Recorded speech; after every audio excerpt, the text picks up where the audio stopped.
Hello बच्चों, मैं ओमवीर जिंदड़ और हम लोग बात करेंगे आज इलेक्ट्रिक चार्जेस फील्ड की वन शॉट वीडियो को, यानी कि एक ही वीडियो में इलेक्ट्रिक चार्जेस एंड फील्ड के कंप्लीट कॉन्सेप्ट का डिस्कशन। एक ही वीडियो में सभी डेरिवेशन, सभी के सभी कॉन्सेप्ट, सारी की सारी डिटेल इस चैप्टर से रिलेटेड हम लोग डिस्कस करने जा रहे हैं। बच्चों, अगर आप ये वीडियो बहुत ध्यान से देखते हैं और शॉर्ट नोट्स बना लेते हैं तो आपको किसी भी बुक से या कहीं से भी कोई भी चीज पढ़ने की जरूरत नहीं है। पूरे का पूरा डिस्कशन मैं इस वीडियो में करने जा रहा हूं। तो बच्चों, ये जो वीडियो है ये मैं बोर्ड्स एग्जामिनेशन के लिए बना रहा हूं जो 2021 में होने जा रहे हैं, और इस वीडियो में मैंने रिवाइज सिलेबस को डिस्कस किया, यानी कि जो नया सिलेबस आया है उस पूरे नए सिलेबस के अकॉर्डिंग मैं ये वीडियो रिकॉर्ड करने जा रहा हूं। तो बच्चों, आइए स्टार्ट करते हैं पहले टॉपिक से। सबसे पहला टॉपिक है वहां पर इलेक्ट्रिक चार्ज। इलेक्ट्रिक चार्ज होता क्या है इलेक्ट्रिक चार्ज, यानी कि इलेक्ट्रिक चार्ज हम किसे कहेंगे? तो इलेक्ट्रिक चार्ज हम उसे कहते हैं अगर किसी मटेरियल के पास कोई कैरेक्टरिस्टिक, कोई गुण आ जाए कि ये दूसरे मटेरियल को अट्रैक्ट करना स्टार्ट कर दे या फिर उसको रिपेल करना स्टार्ट कर दे, तो हम क्या कहते हैं कि बॉडी चार्ज हो गई है। तो जरा इसको देख लेते हैं, शब्दों में लिख लेते हैं। इट इज द प्रॉपर्टी और characteristic, it is the property और characteristic of a material by which, यानी कि ये जो चार्ज है दैट इज बेसिकली प्रॉपर्टी है या कैरेक्टरिस्टिक है, यानी कि गुण है किसी भी मटेरियल का, और उस गुण की वजह से क्या होता है, by which it can attract और रिपेल अनदर मटेरियल। ये किसी भी दूसरे मटेरियल को अट्रैक्ट या रिपेल करना स्टार्ट कर देता है। इस गुण को हम लोग क्या कहते हैं? इलेक्ट्रिक चार्ज कहते हैं। और ये जो इलेक्ट्रिक चार्ज है that electric charge quantity represented by the Q, इसको हम लोग क्यू लेटर से रिप्रेजेंट करते हैं। बच्चों, अगर मैं आपको समझाऊं, आपको मैं बताऊं कि इलेक्ट्रिक चार्ज ये होता है, तो इलेक्ट्रिक चार्ज की टाइप कौन कौन सी होती हैं, या इलेक्ट्रिक चार्ज की टाइप से पहले हम लोग ये डील कर लेते हैं कि भाई इसकी कुछ बेसिक प्रॉपर्टीज भी होती होंगी, क्योंकि ये क्या एक फिजिकल क्वांटिटी है। तो अगर इसको हम क्यू से रिप्रेजेंट करते हैं तो what about the unit of that charge? तो इसकी यूनिट होती है कूलम, यानी कि हम उसको सी से रिप्रेजेंट करते हैं, दैट इज कूलम। एक साइंटिस्ट था, उनके नाम पर इनके हमने यूनिट रख ली। दूसरी बात, ये फिजिकल क्वांटिटी है तो ये स्केलर है या फिर ये वेक्टर क्वांटिटी है? हाँ, सोचने वाली बात है भाई। अच्छा, ये एक स्केलर क्वांटिटी है। क्यों भाई स्केलर क्वांटिटी क्यों है? क्योंकि इलेक्ट्रिक चार्ज स्पेशली एक प्रॉपर्टी है, एक गुण है, और गुण की कोई डायरेक्शन नहीं होती, दैट्स व्हाई ये एक स्केलर क्वांटिटी है। भाई समझ आती जा रही होंगी आपको चीजें। अगर ये एक स्केलर क्वांटिटी है तो जरा बताइए इसका डायमेंशन फॉर्मूला क्या होगा? चार्ज का डायमेंशन फॉर्मूला होता है A × T। ऑलराइट, अगर चार्ज का डायमेंशन फॉर्मूला A × T है, ये एक स्केलर क्वांटिटी है, इसकी यूनिट कूलम है, तो क्या हम किसी एलिमेंट्री चार्ज को जानते हैं? क्या हमने कभी देखा है कि सबसे छोटा चार्ज क्या होता है? तो सबसे छोटा चार्ज होता है बेसिकली चार्ज ऑन इलेक्ट्रॉन, यानी कि एलिमेंट्री चार्ज जो होता है that elementary charge is equal to 1.6 into 10⁻⁻19 coulomb negative sign. और ये किसका चार्ज है? ये एक इलेक्ट्रॉन का चार्ज है, ये एक इलेक्ट्रॉन का चार्ज है। तो इलेक्ट्रॉन के चार्ज को एलिमेंट्री चार्ज कहते हैं। यहां से आपके पास अगर कोई क्वेश्चन आता है तो वो क्या आएगा? चार्ज क्या होता है, कि यूनिट क्या होती है, कैसी क्वांटिटी है, डायमेंशन फॉर्मूला क्या है, एलिमेंट्री चार्ज किसे कहते हैं, और उस चार्ज की वैल्यू क्या होती है। इसके अलावा यहां से कुछ भी क्वेश्चन इलेक्ट्रिक चार्ज से रिलेटेड नहीं पूछा जाने वाला है। अब हम आते हैं इलेक्ट्रिक चार्ज की टाइप पर कि भाई इलेक्ट्रिक चार्ज कितने टाइप का होता है। तो इलेक्ट्रिक चार्ज दो टाइप का होता है। कौन कौन सी टाइप आपको समझ गए होंगे। तो इलेक्ट्रिक चार्ज के दो टाइप कौन से हुए? एक तो पॉजिटिव चार्ज, यानी कि पॉजिटिवली चार्ज, और दूसरा नेगेटिवली चार्ज, नेगेटिवली चार्ज। तो ये जो पॉजिटिवली चार्ज है इसको मैं यहाँ पे बना रहा हूँ, ड्रॉ कर रहा हूँ। ये हमारे पास एक बॉडी है जिसके पास पॉजिटिवली चार्ज, पॉजिटिव चार्ज फैला हुआ है। ये हमारी दूसरी बॉडी है, इसके पास नेगेटिव चार्ज फैला हुआ है। समझने वाली बात है। अब ये तो पॉजिटिव चार्ज बॉडी है, ये जो नेगेटिवली चार्ज बॉडी है, ये बॉडी बनी कैसे? कैसे ये पॉजिटिवली चार्ज हुई, कैसे नेगेटिवली चार्ज हुई? आइए इस पॉइंट पर डिस्कशन कर लेते हैं। अगर किसी ने इलेक्ट्रॉन का लॉस कर दिया होगा, यानी कि यहां पर इलेक्ट्रॉन का लॉस हुआ, इलेक्ट्रॉन लूज हो गए, यहां से इलेक्ट्रॉन निकल गए, तो कैसा बच गया? ये पॉजिटिव चार्ज बच गया।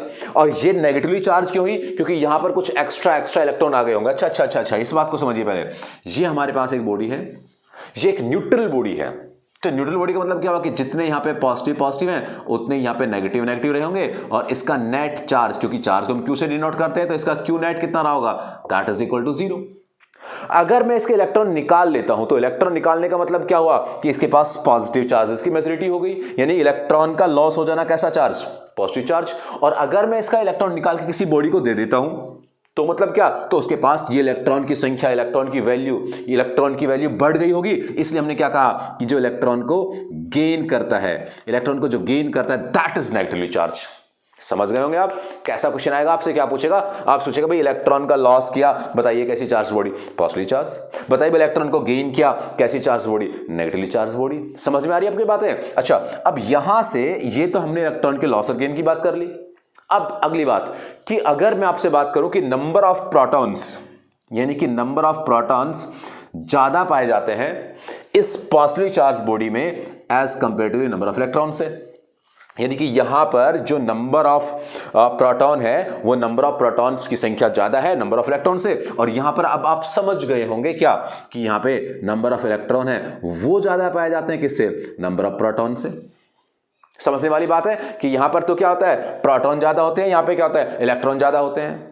अच्छा, ट्रांसफर कौन होता है, क्या चीज यहां से ट्रांसफर होती है, तो बेसिकली यहां पे जो ट्रांसफर होती है that is transfer of electrons. Transfer of electron, केवल इलेक्ट्रॉन ट्रांसफर होते हैं, क्या प्रोटॉन ट्रांसफर होते हैं, नहीं।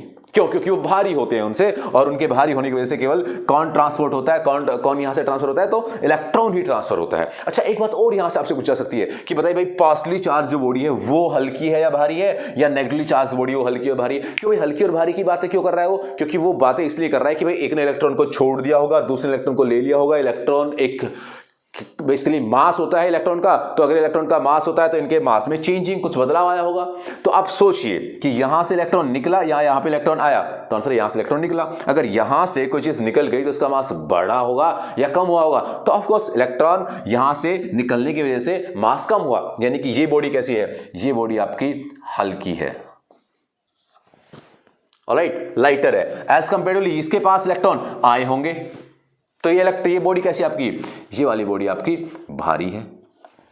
मेरी बात समझते जा रहे हैं आप लोग कि इलेक्ट्रिक चार्ज क्या होता है, उसकी क्या बेसिक प्रॉपर्टीज क्या क्या है, इलेक्ट्रिक चार्ज कितने टाइप का होता है, और इलेक्ट्रिक चार्ज अगर दो टाइप का होता है, पॉजिटिव चार्ज, नेगेटिव चार्ज, तो उनसे बेस्ड किस तरह का क्वेश्चन यहां पे बनाया जा सकता है, किस तरह का क्वेश्चन आपसे पूछ सकता है, वो सारी बातें मैंने यहां पर डिस्कस की हैं।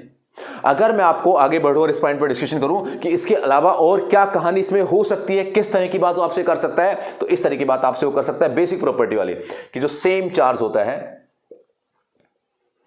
सेम चार्जेस पढ़े होंगे आपने बचपन में यार ये बात, तो सेम चार्जिंग, एक जैसे चार्ज क्या करते हैं दूसरे को रिपेल करते हैं, रिपेल ईच अदर। और अपोजिट चार्जेस क्या करते हैं भाई, अपोजिट चार्जेस क्या करते हैं, तो जो अपोजिट चार्जेस होते हैं that opposite charges what, that are attract each other, वो एक दूसरे को अट्रैक्ट करते हैं, राइट। समझ गए ना तुम लोग मेरी बात यार, कि जो सेम चार्ज होंगे वो तो रिपेल करेंगे, दूसरे को दूर भेजेंगे, जैसे ऐसा पॉजिटिव को धकेलेगा, अपोजिट चार्ज मतलब नेगेटिव पॉजिटिव को खींचेगा। ये यहां से कंडीशन आई, जैसे 2003, 2007, 2018 में एक क्वेश्चन पूछा गया एग्जैक्टली इसी प्रॉपर्टी से सीबीएसई में। अब इन 3 सालों में जो क्वेश्चन पूछा गया सीबीएसई ने, वो क्या क्वेश्चन पूछा, उन्होंने कहा कि भाई अगर मान लीजिए हमारे पास 2 चार्ज हैं Q1 और Q2, और उनका जो प्रोडक्ट है, उनका प्रोडक्ट बेसिकली 0 से बड़ा है, यानी उन दोनों का, हम दोनों चार्ज हैं, उन दोनों चार्जेस का प्रोडक्ट कर देते हैं, मल्टीप्लिकेशन कर देते हैं, तो वैल्यू 0 से बड़ी आती है। यानी कि कहने का मतलब ये कि पॉजिटिव रिजल्ट आता है, भाई पॉजिटिव वैल्यू 0 से बड़ी होगी, तो बताइए ये अट्रैक्ट करेंगे कि रिपेल। अब सोचने वाली बात थी, अगर ये दोनों पॉजिटिव है तो रिजल्ट क्या आया, पॉजिटिव। अगर ये दोनों नेगेटिव है तो भी रिजल्ट क्या आया, पॉजिटिव।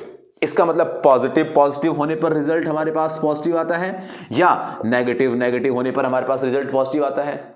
अगर ऐसा होता है तो हम क्या कहेंगे कि ये तो सेम चार्ज और सेम चार्ज क्या करते हैं भाई साहब, रिपेल। तो क्या कहा जाएगा कि इस पर्टिकुलर सिचुएशन में ये चार्ज एक दूसरे को रिपेल करेंगे। अच्छा, अगर वो आपसे ये कह देता है, मान लीजिए वो कहता है कि भाई Q1, Q2 और इनका प्रोडक्ट है वो 0 से छोटा है, तो जरा बताइए कि ये दोनों एक दूसरे को रिपेल करेंगे या फिर अटैक करेंगे। तो सीधा सा जवाब है कि अगर ये रिपेल कर रहे हैं, इनका रिजल्ट पॉजिटिव है, तो यहां पे नेगेटिव रिजल्ट होना चाहिए, यानी कि इन दोनों का प्रोडक्ट 0 से छोटा होना चाहिए। और 0 से छोटा क्या, नेगेटिव। और नेगेटिव कब, अगर एक पॉजिटिव होगा और एक नेगेटिव होगा तो रिजल्ट क्या आएगा, नेगेटिव आएगा प्रोडक्ट का। दैट्स व्हाई वो दोनों क्या हो जाएंगे, एक पॉजिटिव और एक नेगेटिव, तो क्या करेंगे, दूसरे को अट्रैक्ट करेंगे। तो इस कंडीशन में क्या होता है, अट्रैक्शन का फोर्स होता है, अट्रैक्शन का फोर्स होता है। तो बच्चों मैंने आपसे यहाँ पे इलेक्ट्रिक चार्ज के बारे में पूरी कहानी सुनाई। इलेक्ट्रिक चार्ज क्या होता है, कितने टाइप का होता है, क्यों होता है, किस लिए होता है, कितना होता है, हल्का होता है, भारी होता है, सारी की सारी बातें मैं आपसे डिस्कस करते रहा हूं। और हमने क्वेश्चन भी सीखा कि जो प्रीवियस ईयर सीबीएसई था। अब आप ये पूरे का पूरा कंटेंट जल्दी से अपनी नोटबुक में चिपका दें, मैं इसको हटा रहा हूं और फिर हम अगले टॉपिक की स्टडी करते हैं। राइट डाउन इट, लिख लें जल्दी से, इसको पॉज करें और लिखें। यस, तो बच्चों अब हम बात करने वाले हैं प्रॉपर्टीज ऑफ चार्जेस पर। इससे अगला टॉपिक कि भाई चार्ज क्या होता है हमने पढ़ा, चार्ज कितने टाइप का होता है हमने पढ़ा, चार्ज की प्रॉपर्टीज क्या होती है इसके बारे में बात करते हैं। तो मैं यार समझ तो आ रहा होगा ना, कोई प्रॉब्लम तो नहीं कि चीजें नहीं समझ आ रही हैं? चलिए, तो अगर आपको समझ आ रहा था आप लिखते रहिए, समझते रहिए, बस सारी की सारी बातें हम लोग खत्म कर लेंगे। सबसे पहली पॉइंट है कि चार्ज इज ट्रांसफरेबल। मान लीजिए चार्ज ट्रांसफर हो सकता है, यानी कि पहली प्रॉपर्टी है कि चार्ज को हम लोग ट्रांसफर कर सकते हैं। जैसे मान लीजिए किसी बच्चे ने मुझसे क्वेश्चन पूछा, यहां पर मैं किसी को भी मान लेता हूं, लाइक मैंने एक स्टूडेंट को मान लिया और स्टूडेंट का नाम है फॉर एग्जांपल तन्नू गोयल, है ना, और तन्नू गोयल मुझसे क्वेश्चन पूछती रहेंगी भैया, है ना। ऐसी एक स्टूडेंट अज्यूम कर लिया मैंने यहाँ पे ना रिकॉर्डिंग के टाइम पे। तो मैंने कहा चार्ज इज ट्रांसफरेबल। तन्नू ने कहा कैसे, चार्ज कैसे ट्रांसफरेबल है? तो मैंने कहा देखो भाई क्या होता है कि मान लीजिए ये एक बॉडी है, इस बॉडी के पास positive negative positive negative positive negative positive negative इस तरह का चार्ज है, यानी कि ये एक ऐसा समझ लीजिए या फिर कि एक अनचार्ज बॉडी है, यानी कि जितने नंबर ऑफ पॉजिटिव उतने नंबर ऑफ नेगेटिव चार्ज है। और यहां पर एक बॉडी है जिसके पास total total total total negative charge है। तो अगर हम इन दोनों को कनेक्ट कर देते तो यहां से इलेक्ट्रॉन निकल के कूद के इसके पास आ जाएगा, तो यहां से इलेक्ट्रॉन इधर ट्रांसफर हो गया।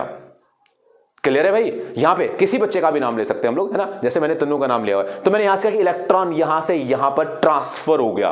तो मैंने क्या कह दिया अब कि चार्ज एक ट्रांसफरेबल क्वांटिटी है, यानी कि चार्ज के पास एक ट्रांसफरेबल प्रॉपर्टी है।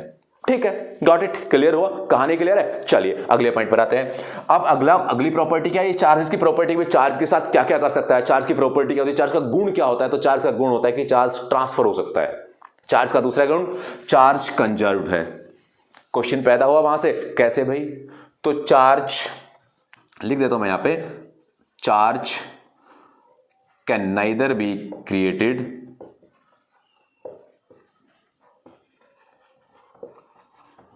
नॉर बी डिस्ट्रॉयड,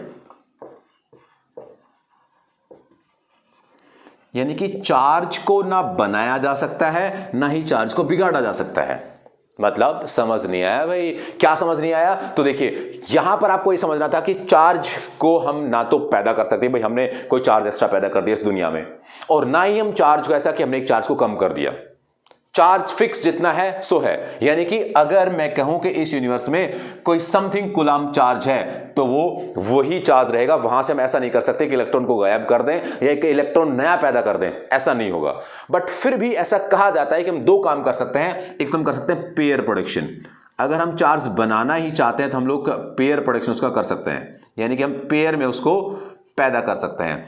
और दूसरा हम उसको क्या कर सकते हैं, एनिहिलेट, यानी कि एनिहिलेशन भी कर सकते हैं। एनिहिलेट करना मतलब निगल जाना। या तो हम लोग एक पॉजिटिव और एक नेगेटिव बनाए ही, यानी कि अकेला इलेक्ट्रॉन बनाना पॉसिबल नहीं, प्रोटॉन बनाना पॉसिबल नहीं, पॉजिटिव नेगेटिव यानी कि पेयर में प्रोडक्शन हो, या फिर एनिहिलेट करें तो एक पॉजिटिव और एक नेगेटिव ये दोनों एक साथ ही खत्म हो, अकेले अकेले खत्म ना हो। तो चार्ज कंजर्व्ड है, जितना है उतना ही रहेगा। ना चार्ज को बनाया जा सकता है ना चार्ज को बिगाड़ा जा सकता है। अगर बनाया जाता है तो पेयर प्रोडक्शन, बिगाड़ा जाता है एनिहिलेट, यानी कि एक दूसरे को निगल जाएंगे, खत्म कर देंगे। तो क्या आपको यह बात क्लियर है? आई थिंक आपको ये बात अच्छी तरह से क्लियर होगी। आप साथ साथ लिख भी रहे होंगे कि चार्ज को ना बनाया जा सकता है ना चार्ज को बिगाड़ा जा सकता है। अच्छा, अगला पॉइंट एडिटिविटी ऑफ चार्ज। जैसे मैंने एडिटिव चार्ज बोला, तनु ने कहा सर कैसे हम चार्ज को एडिटिव बोल सकते हैं, कैसे उसका एडिटिव नेचर है? तो चार्ज का एडिटिव नेचर ऐसे है, यानी कि that is basically algebraic sum. Algebraic sum कैसे सर, समझ नहीं आ रहा क्या अलजेब्रिक सम? तो इस तरीके से अलजेब्रिक सम भाई, अगर मान लीजिए ये एक बॉडी है, इसके पास टोटल चार्ज मान लीजिए +5 +7 +2 है ना, और इट्स -5, ये हमारे पास टोटल चार्ज इस बॉडी के पास है ना। तो हमने देखा भाई कितना टोटल चार्ज हुआ, 5 7 12 और 2 7 12 और 2 14, उसमें से 5 को निकाल दें, क्योंकि ये तो पॉजिटिव पॉजिटिव पॉजिटिव है, ये एक नेगेटिव है, तो सारे पॉजिटिव माइनस नेगेटिव कितना आया, यहां पर रिजल्ट आया दैट इज प्लस 9 कूलम। यानी कि एडिटिव नेचर भी है चार्ज का। अलजेब्रिक सम हम वहां पे निकाल लिया करते हैं। नेक्स्ट प्रॉपर्टी पर आते हैं, quantization of charge. What is that quantization of charge? यानी कि किसी भी बॉडी के पास टोटल चार्ज कितना हो सकता है। तो चलिए चेक करते हैं भाई। Total charge is equal to what, कितना? तो that is integral multiple of, है ना, integral multiple of elementary charge. Elementary charge मतबल क्या कि total charge is Q and that total charge is integral multiple, integer multiple of elementary charge. और बच्चों मैंने थोड़ी देर पहले ही एलिमेंट्री चार्ज बताया था क्या होता है, इलेक्ट्रॉन पे जो चार्ज होता है। And that is equal to what, Q is equal to NE। यार समझ तो आ रहा है ना कन्या, क्लियर है ना? तो Q is equal to NE। आपको समझ आया कि ये आपका क्वांटाइजेशन ऑफ चार्ज हो, where N is the number of charge particles. और 5 नंबर पर आता है आपका इनवेरियंस ऑफ चार्ज। यानी कि चार्ज है वो इंडिपेंडेंट टू द वेलोसिटी है। यानी कि आप चार्ज को कितनी तेज मूव कराइए, कैसे चलाइए, कुछ भी करिए, चार्ज की वैल्यू चेंज नहीं होती। इनवेरिएंट कैरेक्टरिस्टिक है। मास को अगर आप चला देंगे तेज तो वैसा मास की वैल्यू बदल सकती है। इसलिए मैं क्या कह रहा हूं, चार्ज इज इनवेरिएंस कैरेक्टरिस्टिक, यानी कि चार्ज इज इंडिपेंडेंट टू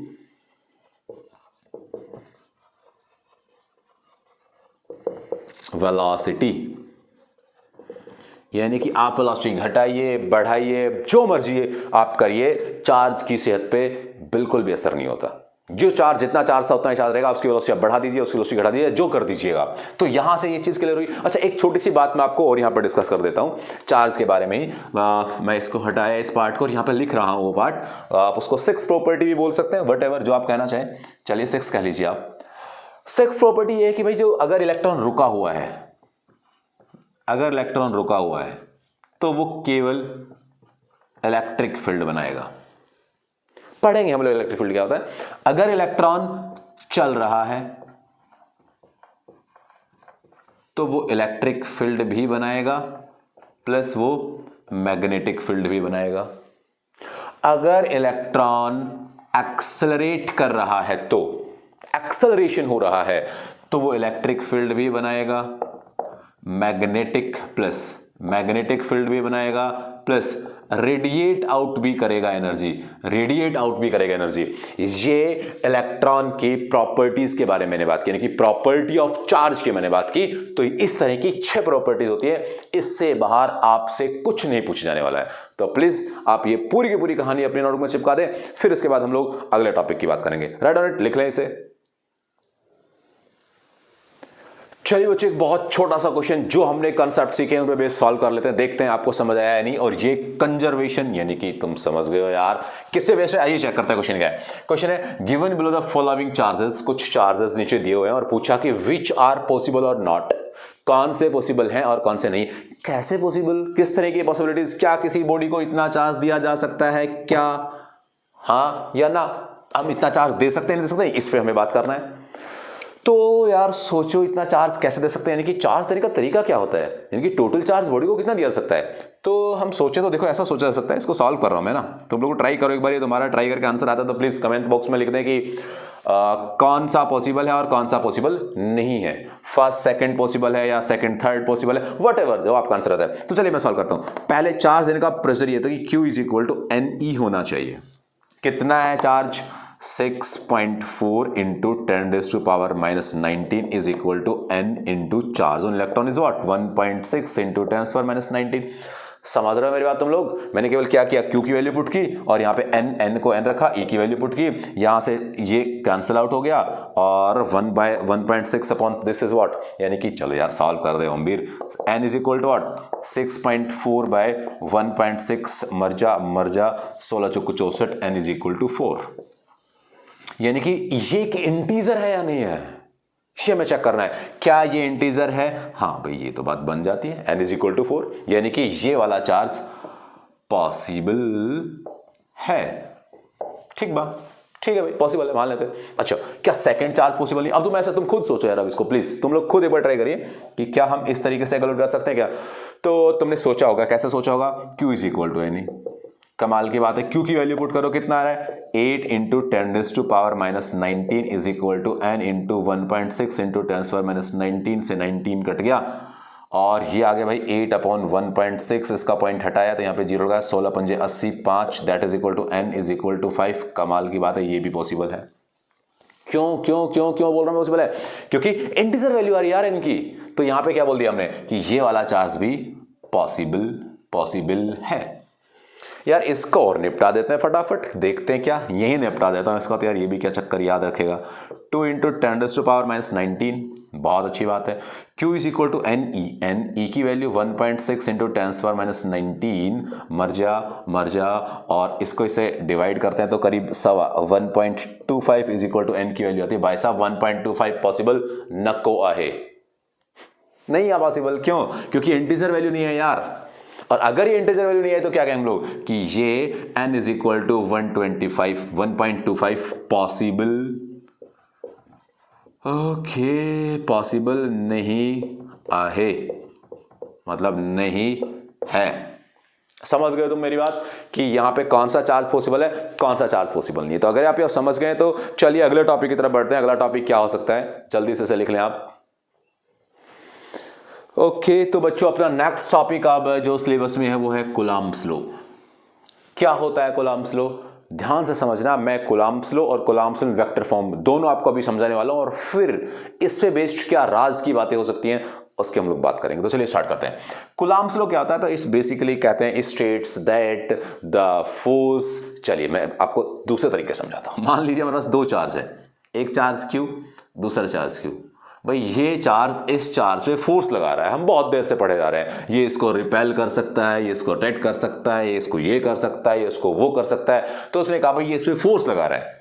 अब वो फोर्स कितना लगा रहा है ये हम जानना चाहते थे। तो कूलम्ब साइंटिस्ट आगे आए और उन्होंने कहा मैं बताऊंगा कितना फोर्स लगा रहा है। हम बोले भाई चल बता दे, कोई बात नहीं तू बता दे। तो ये एक चार्ज, ये एक दूसरा चार्ज। मान लिया हमने कि ये दोनों पॉजिटिव चार्ज है, मान लेते हैं। इनके बीच की दूरी R है। तो कूलम्ब ने कहा, बेसिकली कॉपी पेस्ट इंसान, भाई साहब ने कॉपी पेस्ट किया किससे?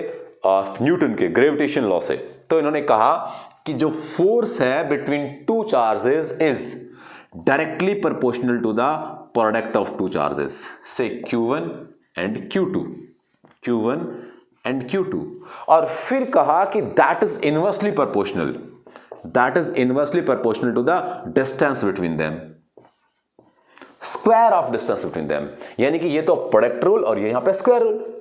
और फिर बोला कि भाई ये जो फोर्स आया that force is not equal to, अभी भाई साहब कहां इक्वल टू, अभी प्रोपोर्शनलिटी का sign Q1 Q2 by R square, यहीं पे तो लोचा हुआ था उसके साथ। अब वहां पर न्यूटन साहब ने क्या कर दिया था, प्रोपोर्शनलिटी का साइन हटा के एक यूनिवर्सल ग्रेविटेशनल कांस्टेंट लगा दिया था। यानी कि कहीं जाइए उस कांस्टेंट की वैल्यू फिक्स रहेगी।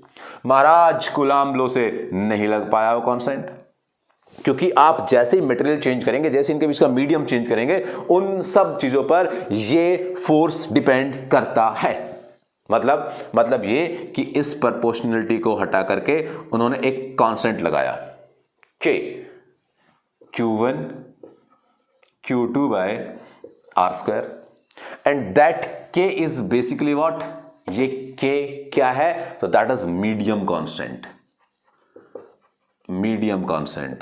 लोग बाग इसको प्रोपोर्शनलिटी कांस्टेंट भी कहते हैं, लोग बाग इसको परमिटिविटी कांस्टेंट भी कहते हैं। And the value of that constant K is equal to 9 into 10⁻⁹। इसकी यूनिट क्या होगी? न्यूटन मीटर स्क्वायर पर कूलम्ब स्क्वायर। सर जी कैसे निकाली? भाई ये सब इधर चले गए तो ये फोर्स का newton, R square metre square, Q1 Q2 coulomb square. और इस K की वैल्यू, इस K को लिखने का तजुर्बा सिखाया उन्होंने कहा भाई K की वैल्यू होगी K is equal to 1/4 pi epsilon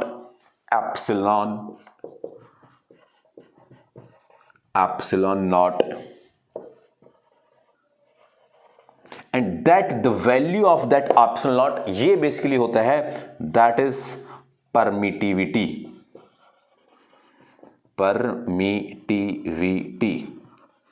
permittivity of free space.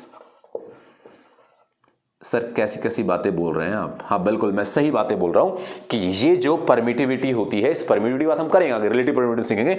ये परमिटिविटी ऑफ फ्री स्पेस यानी कि अगर स्पेस में कुछ नहीं है, वैक्यूम है, तो वहां पर इसकी वैल्यू पाई जाती है 8.85 into 10⁻⁻12। What about its unit?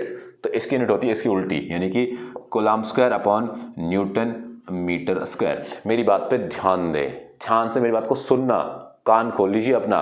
क्या कि ये जो परमिटिविटी ऑफ फ्री स्पेस है, इसमें ये 4 पाई कहां से इन्वॉल्व हो गया?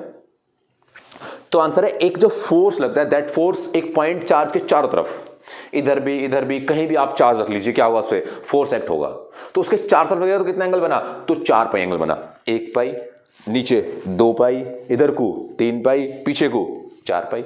तो वो अपने चार तरफ फोर्स लगा सकते, इसलिए 1/4 पाई एप्सिलॉन नॉट इसके इनवर्स में, क्योंकि ये फोर्स के इनवर्स रिलेटेड, यानी कि फोर्स का फॉर्मूला यहां से साफ शब्दों में बन गया, F is equal to 1/4 pi epsilon naught Q1 Q2 by R square.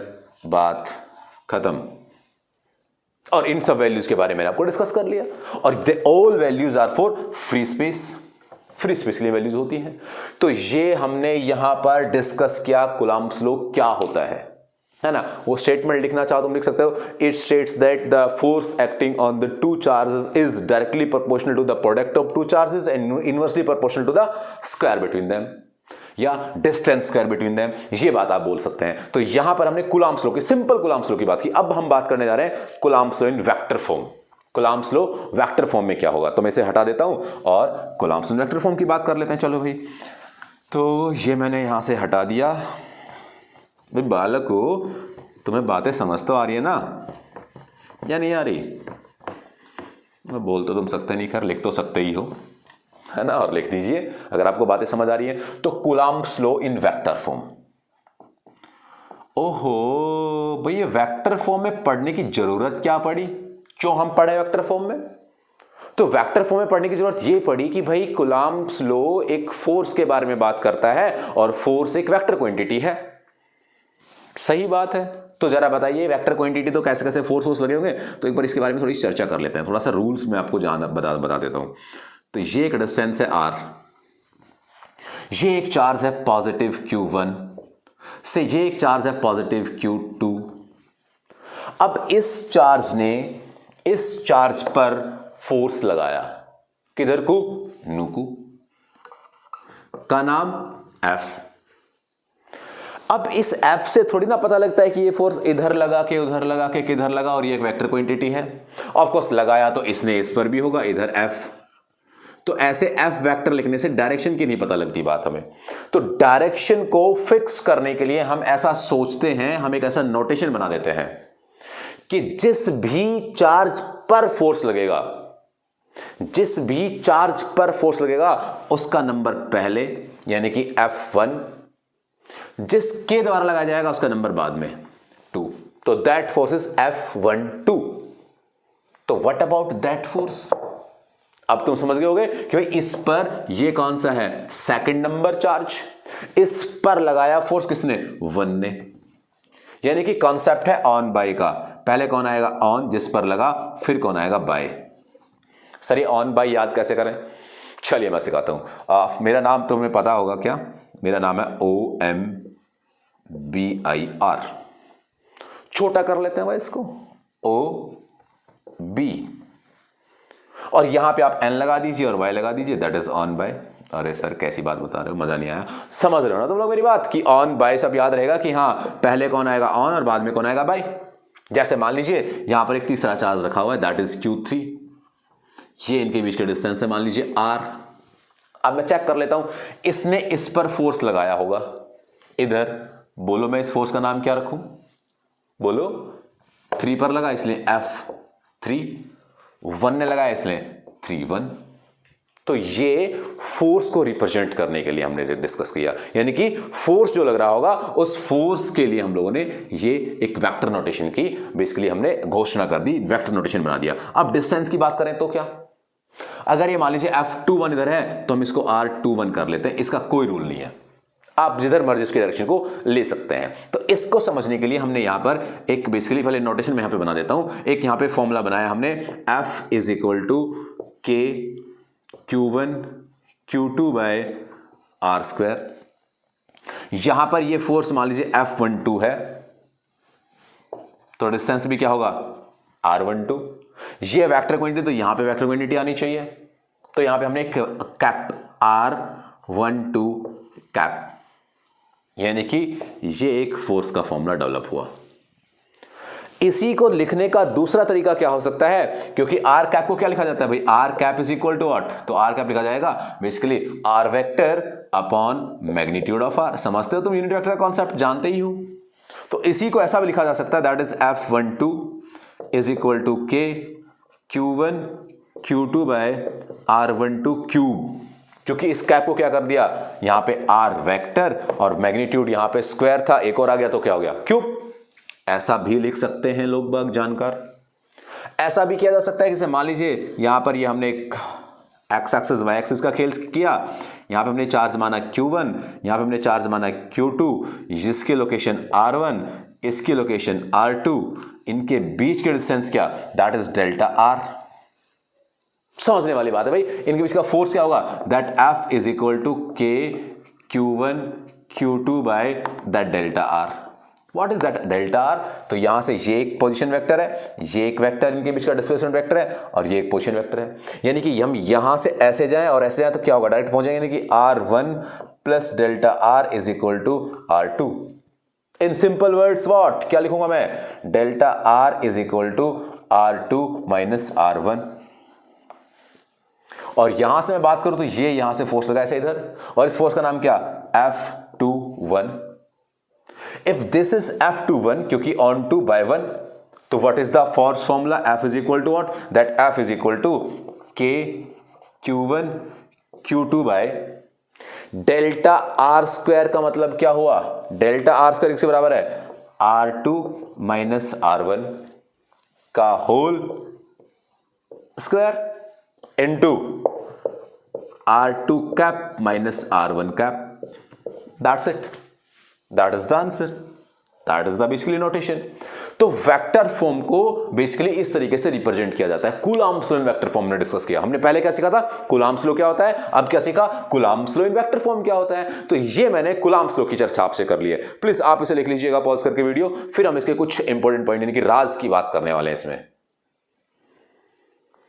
तो चलिए बच्चों डिस्कस करते हैं कुछ राज की बातें जो हमने अब तक पढ़ा कूलॉम्ब्स लॉ के बारे में, उसमें किस तरह का क्वेश्चन बन सकता है या क्या कुछ खास बातें हैं। सबसे पहली बात, the forces between 2 point charges is independent of the presence और absence of any other charge. यानी कि अगर किसी भी चार्ज पर फोर्स अप्लाई हो रखा है तो उस अप्लाइड फोर्स, ध्यान सुने, उस अप्लाइड फोर्स पर किसी दूसरे चार्ज के प्रेजेंट या एब्सेंट होने का कोई फर्क नहीं पड़ता। बुलाना पड़ेगा हमें तन्नू गोयल को। अब हम इनके साथ कुछ बातें करते हैं, गोयल मैम के साथ।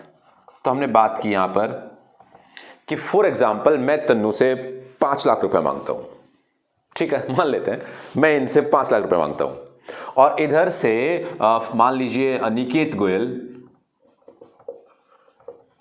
ये भी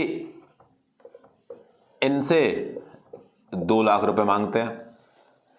तो मैं तन्नू गोयल से 5 लाख रुपए मांगता हूं, अनिकेत गोयल इधर तन्नू गोयल से 2 लाख रुपए मांगता है। तो क्या मैं अपने 5 लाख रुपए इनसे मांगने बंद कर दूं? बिल्कुल भी नहीं भाई, मुझे तो पहले चाहिए, हो सकता है वो अनिकेत ले जाए 2 लाख रुपए। तो इसलिए मेरा और इनके बीच का जो लेन देन है, इस लेन देन पर इस तीसरे बंदे का कोई असर नहीं है। इसी तरह से चार्ज के साथ भी है, अगर एक चार्ज दूसरे चार्ज बॉडी पर फोर्स लगा रहा है तो इस फोर्स पर तीसरे चार्ज के होने ना होने से कोई फर्क नहीं पड़ता, कोई दिक्कत नहीं है उससे। तो यहां पर पहला पॉइंट, पहले राज की बात ये आपको बताइए। दूसरी पर हम लोग गौर फरमाते हैं, electrostatic force stronger than the gravitational force. ये बात तो सिंपल, इलेक्ट्रोस्टैटिक फोर्स जो आपका ग्रेविटेशन फोर्स उससे काफी ज्यादा स्ट्रॉन्गर है। कैसे कैसे कैसे, जैसे मान लीजिए मैंने यहां पे इस मार्कर को चलाया तो इस मार्कर के पार्टिकल्स निकल के इसे चिपक गए। धरती माता भी फोर्स लगा के इन पार्टिकल को खींच सकती थी, खींच पाई क्या? नहीं। इसका मतलब कौन स्ट्रॉन्गर, यहां पे मैंने जो फ्रिक्शनल फोर्स लगा करके इनसे चिपकाया, इसलिए इलेक्ट्रोस्टैटिक फोर्स स्ट्रॉन्ग है ग्रेविटेशनल फोर्स से। अगली बात करते हैं, electrostatic force is conservative force. भाई साहब ये कंजर्वेटिव फोर्स भी है। कंजर्वेटिव फोर्स होने मतलब क्या, कंजर्वेटिव फोर्सेस वो होते हैं जो पाथ इंडिपेंडेंट होते हैं। पाथ इंडिपेंडेंट होने का मतलब क्या, कि जिनका वर्क डन पाथ पर डिपेंड नहीं करता। सीखा होगा अपने क्लास 11 पे। तो हम इसलिए इलेक्ट्रोस्टैटिक फोर्स को कंजर्वेटिव फोर्स भी कहते हैं, दिमाग में रख ले। And electrostatic forces are called central force, इनको सेंट्रल फोर्स भी कहते हैं। सेंट्रल फोर्स कहने का मतलब यह हुआ कि जब दो चार्ज बॉडी के बीच में फोर्स अगर होता है तो उनके centre to centre, exact centre to centre force apply होता है, इसलिए उनको सेंट्रल फोर्स भी कहते हैं। तो ये कुछ राज की बातें मैंने आपको बताई कूलॉम्स लॉ से रिलेटेड, यानी कि चार्जेस के फोर्स से रिलेटेड, चार्जेस से रिलेटेड, उन सब के बारे में लोगों ने चर्चा की। अब इसके साथ एक छोटी सी क्वांटिटी और डिस्कस कर लेते हैं, एक चीज और डिस्कस कर लेते हैं, that is relative permittivity. Relative permittivity या फिर आप उसको कहिए डाइलेक्ट्रिक कांस्टेंट। डाइलेक्ट्रिक कांस्टेंट क्या होता है, डाइलेक्ट्रिक कांस्टेंट जो इलेक्ट्रिक फील्ड को मार दे, दैट इज डाइलेक्ट्रिक कांस्टेंट। ओहो कैसी बात कर रहे हैं सर आप। तो यहां पर that relative permittivity is equal to permittivity of medium to permittivity of free space. यानी कि सिंपल शब्दों में अगर मैं बात करूं तो ये रेशियो होता है किसका, force in free space upon force in medium. साधारण सी बात है, मैं इसका फॉर्मूला लिखता हूं 1/4 pi epsilon not into Q1 Q2 by R square divided by, इसका फॉर्मूला लिखता हूं 1/4 पाई एप्सिलॉन m, क्योंकि भाई यहां तो FM है तो वो किसके मीडियम की परमिटिविटी आएगी, किसी भी मीडियम की परमिटिविटी आएगी, that is Q1 Q2 by R square. सब मर गया, ये यहां से कैंसिल, तो ये क्या आ गया, that is epsilon m upon epsilon not is equal to what, that is relative permittivity. समझने वाली बात है कि that relative permittivity is equal to या permittivity of that medium is equal to relative permittivity into permittivity of free space. यानी कि simple शब्दों में अगर मैं बात करूं तो F इज इक्वल टू या FM basically is equal to, I think आपको दिखाई दे रहा होगा, ये मैं चेक कर लेता हूं एक बारी। यस दिखाई दे रहा है। तो FM is equal to what, that is 1/4 pi epsilon m into, ऊपर लिख दे जा रहा हूं वीर, इसको मैं हटा रहा हूं, यहां लिख रहा हूं, देखो तब मैं यहां पर लिखता हूं, देखो क्या होता है, that is FM force between two charges when any medium m placed between the two charges. So FM is equal to what? That is 1/4 pi epsilon m into Q1 Q2 by R square. What is that epsilon m किसके बराबर है? तो ये बराबर है epsilon naught into epsilon r। और यहां से हमने देखा कि ये पूरे का पूरा मिलके क्या बनता है, that is equal to f। यही तो एफ नॉट का फॉर्मूला है। तो यहां से ये किसके बराबर आ गया, F naught by epsilon R. And that relative permittivity is basically dielectric constant which is represented by K, यानी कि F naught by K is equal to F M. That is the new force. अगर आपको कहता है कि कोई एक material है जिसका डाइलेक्ट्रिक कांस्टेंट की वैल्यू 80 है, तो बताइए नया फोर्स, फिर से दो चार्ज है, उन दोनों चार्ज के बीच में पहले एयर यानी कि वैक्यूम था, तो उनके बीच में कोई फोर्स एक्ट हो रहा था। अब हमने उनके बीच के एयर वैक्यूम को हटा करके कोई डाइलेक्ट्रिक मीडियम इंसर्ट कर दिया और उस डाइलेक्ट्रिक मीडियम का डाइलेक्ट्रिक कांस्टेंट है 80। तो बताइए फोर्स के क्षेत्र पे क्या असर पड़ा, तो जो पहले फोर्स था उसको किससे डिवाइड कर देना, 80 से, डायरेक्ट आंसर आ जाएगा। तो ये हमने यहां पे क्या सीख लिया, एक रिलेटिव परमिटिविटी हमने पार्ट को स्टडी किया, पार्ट को सीखा। तो आप इसे चिपकाइए, देन हम अगले टॉपिक की तरफ बढ़ जाएंगे। यस तो बच्चों अपना नेक्स्ट टॉपिक है दैट इज इलेक्ट्रिक फील्ड। ये इलेक्ट्रिक फील्ड क्या होता है, आइए इसके बारे में बात करते हैं। तो electric field is nothing but is the space around a charge, that is the space around a charge. एक चार्ज के चारों तरफ का स्पेस जहां पर उसका प्रभाव फील होता हो, किसका, फील्ड का, यानी कि हम फोर्स फील कर पाते हो किसी दूसरे चार्ज पर, तो हम उस जगह को, उस स्पेस को, उस रीजन को बेसिकली क्या कहते हैं, दैट इज इलेक्ट्रिक फील्ड। यानी कि जहां पर इलेक्ट्रिक चार्ज का प्रभाव हो, जिस क्षेत्र में उसका प्रभाव हो, वो आपका इलेक्ट्रिक फील्ड कहलाता है। एक्सपेरिमेंट करके देखा हमने क्या किया, सुनो मेरी बात, ढंग से सुनना यार मेरी बात। हमने देखा कि इस रूम में एक इलेक्ट्रिक फील्ड ई है, फॉर एग्जांपल इस रूम में इलेक्ट्रिक फील्ड ई है और मैंने यहां पर 2 कूलम चार्ज लाके रखा, तो उस 2 कूलम चार्ज पर एक फोर्स लगा, ठीक है, लगता है वो इलेक्ट्रिक फील्ड में चार्ज को रखा। और इलेक्ट्रिक फील्ड क्या होता है कि एक ऐसा स्पेस जहां पर चार्ज अपने उस फोर्स को फील करे, इलेक्ट्रिक फोर्स को फील करे, ठीक है। अब हम 2 कूलम हटाया और फील्ड सेम इस रूम में और हमने 4 कूलम रख के रखा, तो जैसे हमने 4 कूलम रखा तो हमने एक्सपेरिमेंट से देखा फोर्स ज्यादा लगा, यानी कि जो फोर्स था वो फोर्स डायरेक्टली प्रोपोर्शनल है चार्ज को, कि मैं चार्ज की वैल्यू बढ़ाता हूं फोर्स की वैल्यू बढ़ती है। यार सही है, कोई बात नहीं, ठीक है, लिख दिया हमने समीकरण नंबर 1। अब हमने क्या किया कि इलेक्ट्रिक फील्ड को चेंज किया, यानी कि हम किसी दूसरे रूम में गए। पहले हमने इस बार चार्ज को फिक्स रखा है, चार्ज 2 कूलम ही है। इस रूम में चेक किया तो फोर्स लगा दिस, इलेक्ट्रिक फील्ड था E यानी कि 50। दूसरे रूम में गए, वहां का इलेक्ट्रिक फील्ड था 100, चार्ज वही 2 कूलम, उसको रखा तो फिर फोर्स और ज्यादा लगा, यानी कि इलेक्ट्रिक फील्ड के बढ़ाने से भी फोर्स बढ़ा। भाई साहब बहुत अच्छी बात है। समीकरण नंबर 2। अब हमने देखा यार अगर मान लीजिए मैं किसी और क्वांटिटी को चेंज करता हूं तो कोई फर्क पड़ता है क्या? आंसर है बिल्कुल भी नहीं। यानी कि इलेक्ट्रिक फील्ड, यानी कि जो इलेक्ट्रिक फोर्स है, that electric force is basically depend on that charge and electric field. So here we can say that easily हम इसको कह पाते हैं that force is proportional to QE, और इस प्रोपोर्शनलिटी कांस्टेंट की वैल्यू K, यानी कि K इंटू QE, और ये K की वैल्यू यहां पर 1, K की वैल्यू यहां पे 1, तो क्यों 1? क्योंकि ये constant value F is equal to QE और यहां पे एक फोर्स की वैल्यू मिली। अरे फोर्स नहीं चाहिए, इलेक्ट्रिक फील्ड चाहिए भाई। चलिए भाई इलेक्ट्रिक फील्ड की वैल्यू निकाल लेते हैं, E is equal to what? F by Q। ये हमारे पास इलेक्ट्रिक फील्ड का फॉर्मूला बना। What is unit of that electric field? That is newton पर कूलम। ये इलेक्ट्रिक फील्ड का फॉर्मूला हुआ। इस इलेक्ट्रिक फील्ड के बारे में बात करते हैं, कैसी क्वांटिटी है? तो electric field is a vector quantity. Force यहां पे वेक्टर क्वांटिटी है, तो electric field is a vector quantity. Electric field is a vector quantity. भाई देखो कोई भी चीज हम पढ़ते हैं फिजिक्स में, किसी भी फिजिकल क्वांटिटी को पढ़ते हैं तो हम लोग क्या करते हैं, पहले उसकी यूनिट क्या होती है, उसका फॉर्मूला क्या होता है, वो किस टाइप की क्वांटिटी, उसकी डायरेक्शन क्या होती है। तो electric field is a vector quantity and direction along the force, जो फोर्स की डायरेक्शन होगी वो इलेक्ट्रिक फील्ड की डायरेक्शन होगी। तो यहां से हमें इलेक्ट्रिक फील्ड के बारे में पता लगा। अब हम लोग इलेक्ट्रिक फील्ड निकालेंगे, electric field to point charge, electric field due to a point charge. Please आप इसे लिख लीजिए, मैं फिर इसको हटाता हूं और हम लोग इलेक्ट्रिक फील्ड निकालना सीखेंगे कि पॉइंट चार्ज से कैसे हम लोग इलेक्ट्रिक फील्ड कैलकुलेट कर सकते हैं। आप इसका स्क्रीनशॉट वगैरह लेना चाहें, जो तुम करना चाहो भाई साहब कर लीजिए। चलिए मैं इसको हटा रहा हूं। यहां से मेरे पास एक फॉर्मूला तो हमें मिल गया है एंड दैट फॉर्मूला इज, अभी लिख देता हूं मैं यहां पे,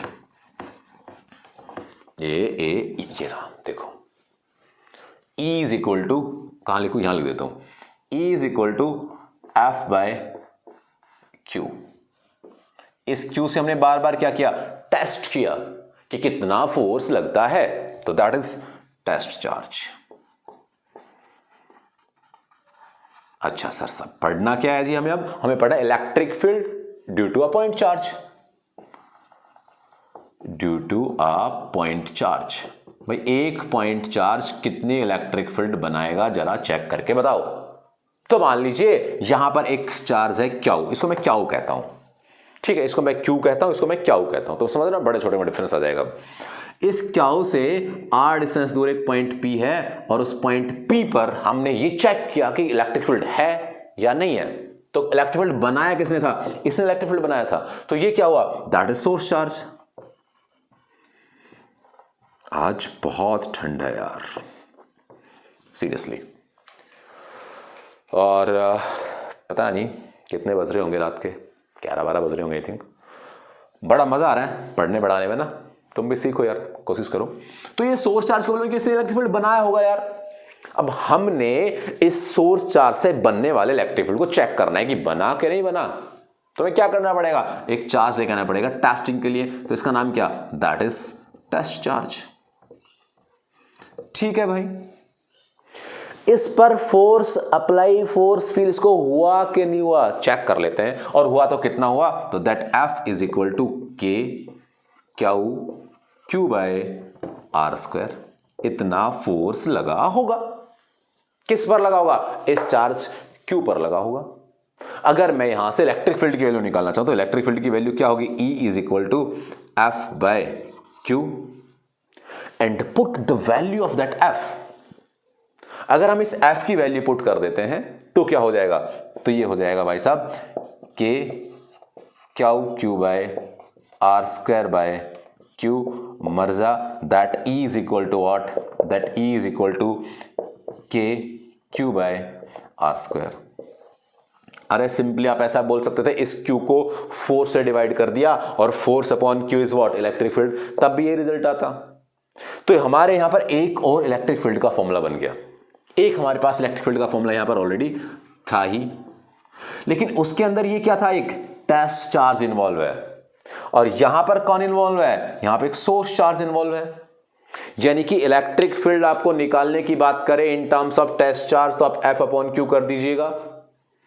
इलेक्ट्रिक फील्ड आपसे निकालने की बात करें in terms of source charge तो आप के क्यू बाय आर स्क्वायर कर दीजिएगा।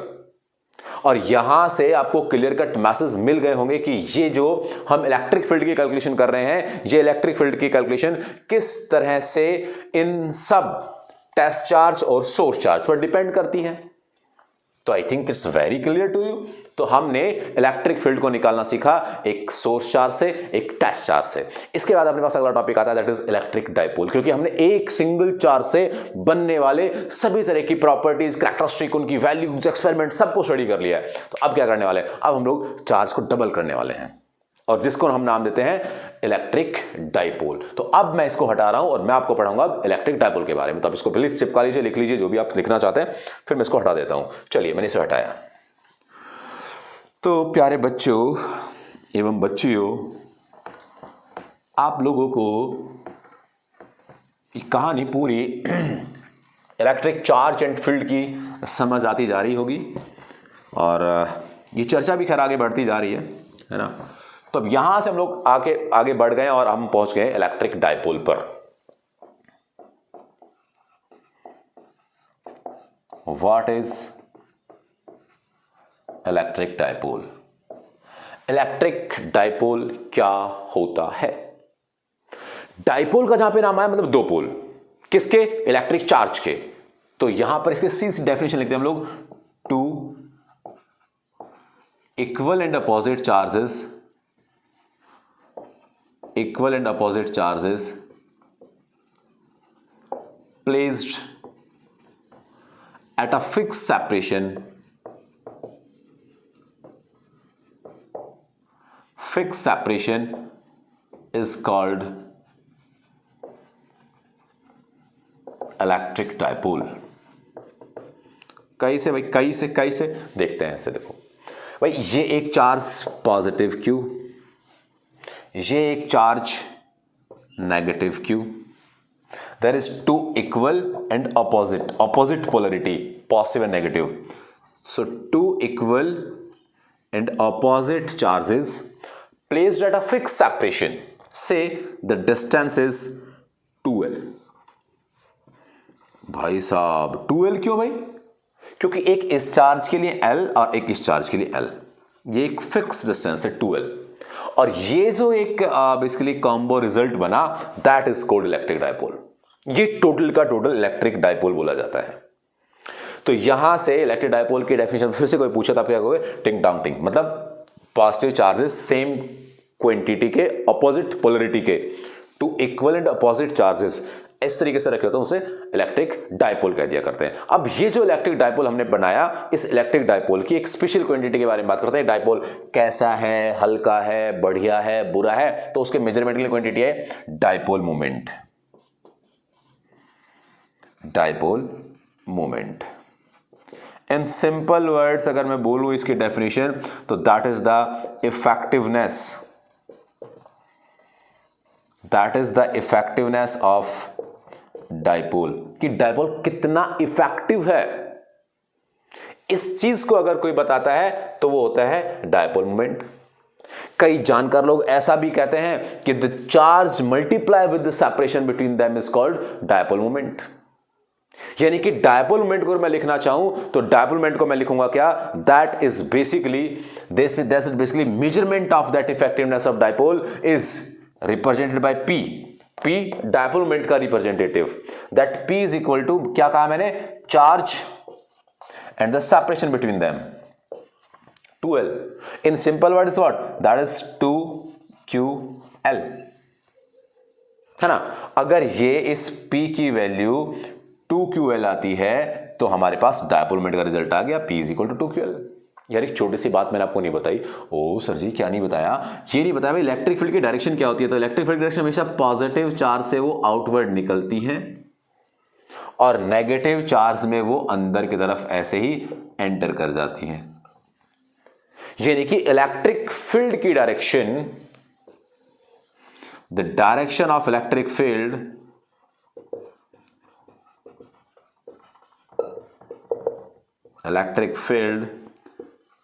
is from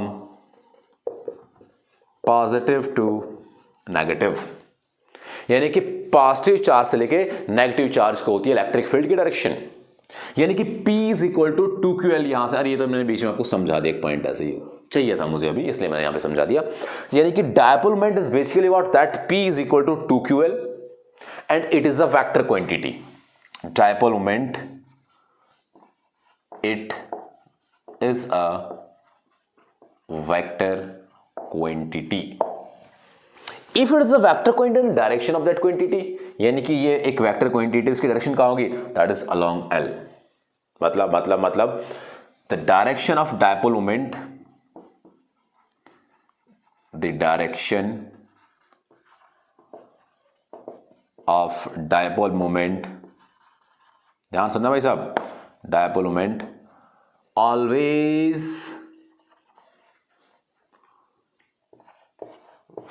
from negative to positive।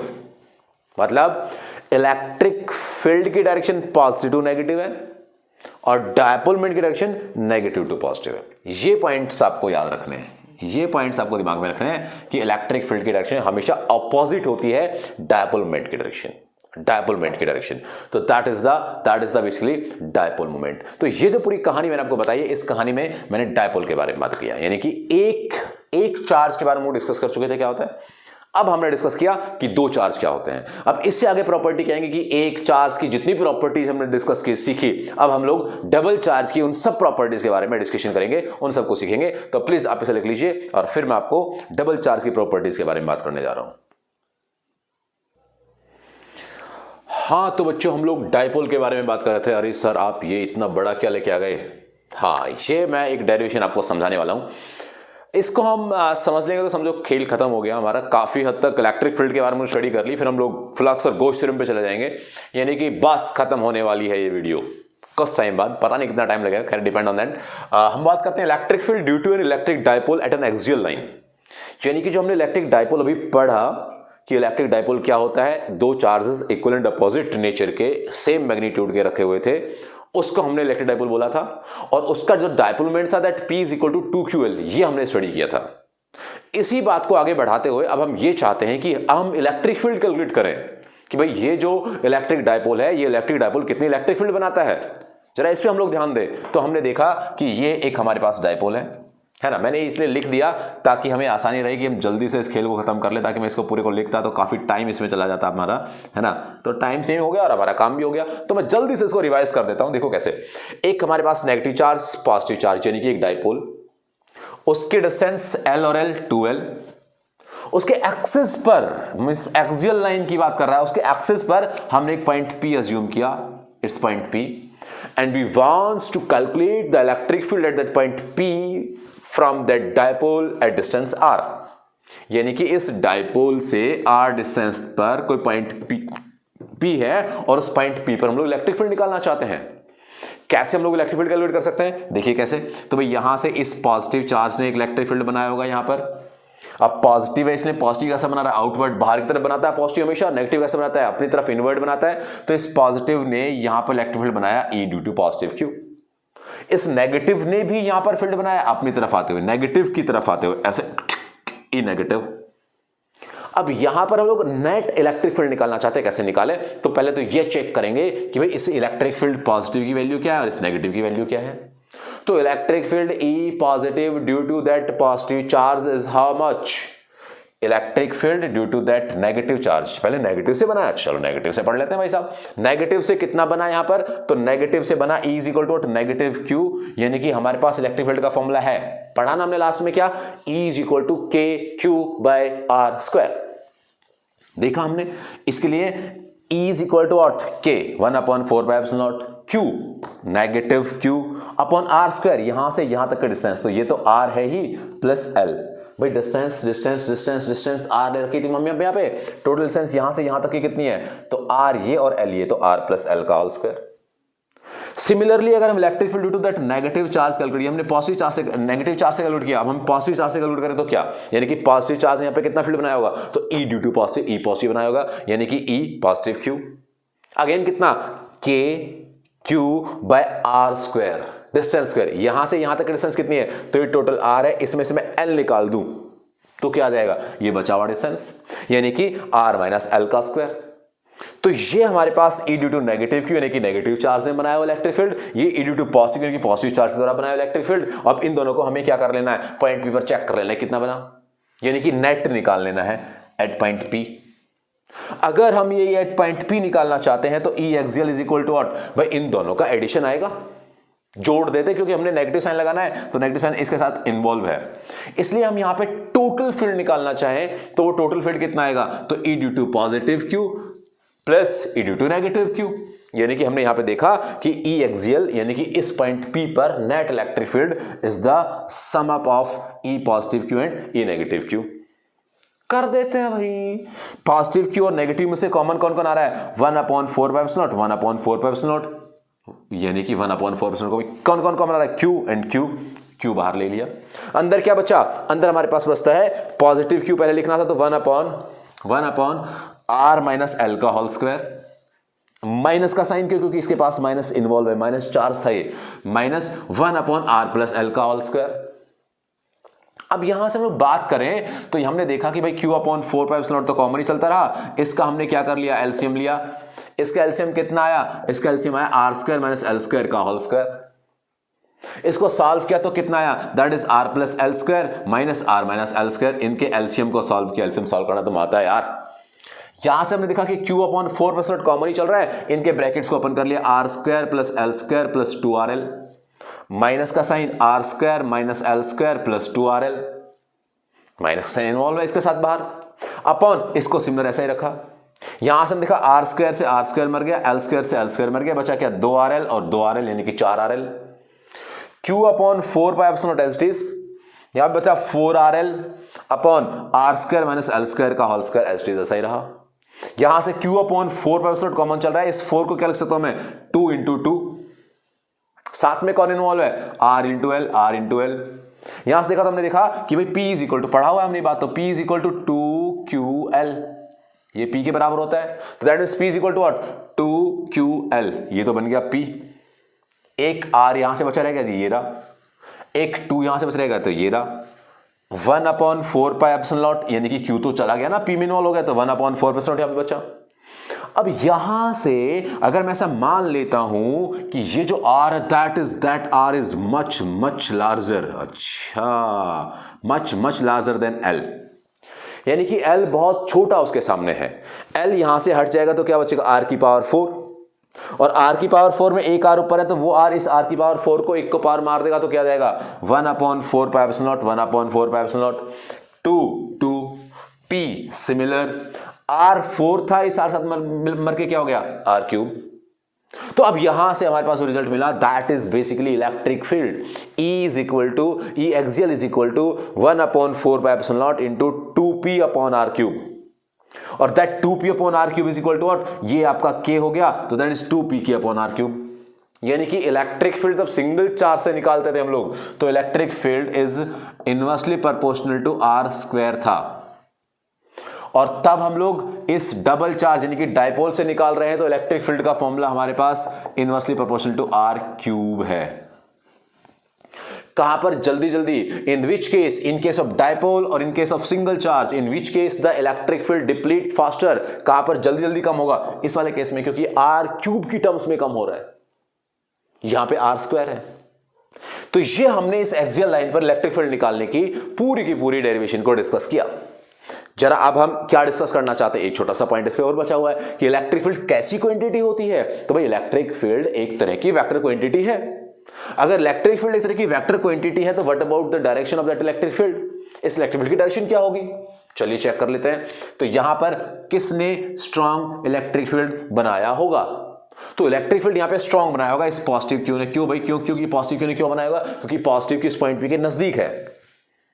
तो इसके पास नेट इलेक्ट्रिक फील्ड कहां बना होगा, ए इस तरफ, नूकू। नूकू का मतलब क्या कि डायपोल मोमेंट कहां से कहां होता है, नेगेटिव से पॉजिटिव, इधर डायपोल मोमेंट है और इधर इसका क्या है, नेट इलेक्ट्रिक फील्ड। तो the direction of electric field कहां लिखूं मैं कहां लिख दूं, यहां पे लिख देता हूं, the direction of electric field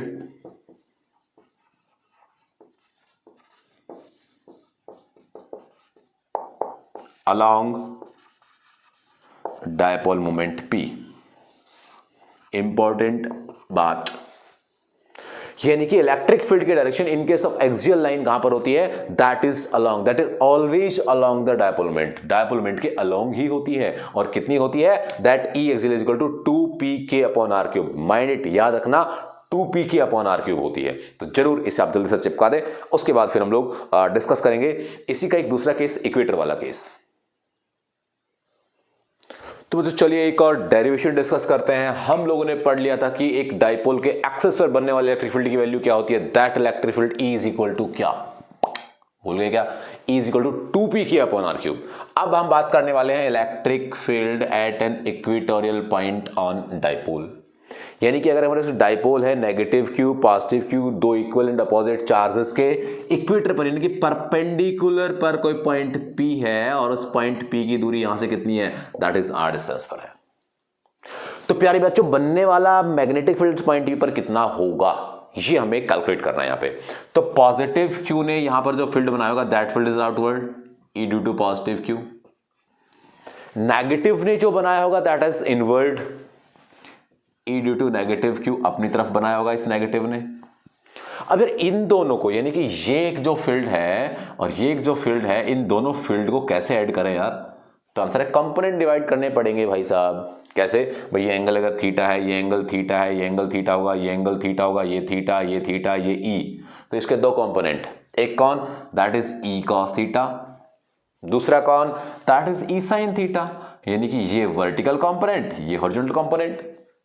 similarly अगर मैं इसकी बात करता हूं तो इसके पास भी क्या, तो इसके पास भी इंक खत्म होगी पहले, तो इसके पास भी इसके भी दो कंपोनेंट। अब इसके दो कंपोनेंट कौन कौन से भाई, तो इसके दो कंपोनेंट ये कि एक तो इसका हॉरिजॉन्टल कंपोनेंट, एक इसका वर्टिकल कंपोनेंट। ये वाला एंगल क्या है, थीटा, कौन से वाला, क्या कर रहे हो सर, हाँ ये वाला एंगल थीटा, तो थीटा के साथ वाला कौन, that is E cos theta, और दूसरे वाला कौन, that is E sine theta. अब अगर मैं यहां से चर्चा करता हूं तो इसमें से ई साइन थीटा और ई साइन थीटा तो मारा गया, अपोजिट एंड इक्वल। तो नेट इलेक्ट्रिक फील्ड कितना है, that is 2e cos theta. आए इधर, पॉजिटिव ने कितना बनाया होगा, तो पॉजिटिव का मैग्नीट्यूड होगा kq/r²। डिस्टेंस कितना है, root of r² plus l², क्योंकि ये क्या है L, ये क्या है R, तो डिस्टेंस क्या आएगा पाइथागोरस से, of course root of r² plus l²। तो हमने यहां से देखा कि हमारे पास जो E पॉजिटिव क्यू बना, that E positive is equal to 1/4πε0 into q/r² plus l², है ना, क्योंकि q अपॉन r² करना था, स्क्वायर से रूट मारा गया। सिमिलरली हमने देखा नेगेटिव क्यू से भी केवल सेम मैग्नीट्यूड के ही इलेक्ट्रिक फील्ड आते हैं। अगर ये सेम मैग्नीट्यूड के इलेक्ट्रिक फील्ड यहां पर आते हैं तो अब यहां से क्लियर कट ये हमें पता लगता है कि अगर टोटल इलेक्ट्रिक फील्ड निकालना चाहें तो यहां पे कितना आएगा, ये तो कैंसिल हो गया, तो that is double of E cos theta. तो यहां से ई इक्वेटोरियल पर इलेक्ट्रिक फील्ड की वैल्यू कितनी आई, 2e cos थीटा। 2 की वैल्यू ऐसे पुट की, E की वैल्यू कितनी है, यहां से किसी को पुट कर लीजिए, मैग्नीट्यूड तो सेम है, तो यहां से 1/4πε0 q upon r² plus l², इसको वैल्यू पुट की इनटू cos थीटा, यानी कि यहां से एंगल निकाल लीजिए cos थीटा, तो लाल बटे कक्का यानी कि PBP, पंडित बद्री प्रसाद, तो क्या आएगा, दैट इज P, कौन सा निकालना है हमें, cos थीटा। बेस कौन है L अपॉन हाइपो कौन है, that is root of r square plus l square की power half, means root of that quantity. तो यहां से मेरे पास रिजल्ट है 2ql मिलके क्या बन गया p, ये क्या रह गया 4 पाई एप्सिलॉन नॉट, यहां से ये इसकी पावर 1 और इसकी पावर हाफ, तो कितना 1 प्लस हाफ इज 3/2। अब यहां से हमने देखा कि अगर मैं इसको यहां पर कह दूं कि r is very larger than l neglected, तो l खत्म हो गया तो r की पावर 3/2, तो 2 से 2 मर गया, ये तो खत्म ही हो गया था। तो यहां से क्या बचा रह गया r क्यूब, r की power 3, p up E equatorial is equal to p upon 4 pi epsilon naught, और यहां से क्या बचा r के क्यूब, यानी कि p के by r cube. Direction of that electric field is what, इस तरफ नुकू। डायपोल मोमेंट किधर है, नेगेटिव से पॉजिटिव नुकू, यानी कि इलेक्ट्रिक फील्ड की डायरेक्शन डायपोल की डायरेक्शन से क्या है, ऑपोजिट। तो यहां पे हमने लिख दिया कि electric field is opposite to the dipole moment p। Dipole moment p से इस इलेक्ट्रिक फील्ड की डायरेक्शन अपोजिट है। और ऑफ कोर्स ये हमारे पास कितना आया है, हमारे पास जो एक्सियल वाला आया था that is 2pk by r cube. Equator वाला कितना आया, that is pk by r cube. मतलब इनके बीच जो रिलेशन है that relation is E axial is equal to double of E equatorial, ये इसका रिलेशन आता है। तो ये हमने क्या सीखा, एक्सियल लाइन पर इलेक्ट्रिक फील्ड निकालना और इक्वेटर लाइन पर इलेक्ट्रिक फील्ड निकालना। तो यहां से हमें इलेक्ट्रिक फील्ड का टोटल खेल खत्म कर लिया है। अब हम इसके बाद पढ़ेंगे गॉस लॉ, यानी कि फ्लक्स, गॉस थ्योरम और गॉस थ्योरम के 2 एप्लीकेशन, इनकी करीब 2-3 आर्टिकल और बचे हुए हैं, फिर हमारा कंप्लीट हो जाएगा ये वन शॉट वीडियो, यानी कि इसमें हम लोग पूरी की पूरी कहानी डिस्कस कर चुके होंगे इस चैप्टर से रिलेटेड। तो चलिए इसको आप लिख लीजिए, मैं अगले डेरिवेशन का जिक्र करता हूं, जल्दी से आप इसे लिख लें पॉज करके। चलिए तो बच्चों डिस्कस कर लेते हैं हम लोग की एक और कंडीशन की, अगर हम मान लीजिए इस इलेक्ट्रिक डायपोल को किसी भी एक्सटर्नल इलेक्ट्रिक फील्ड में रख दें, means torque on a dipole in uniform electric field.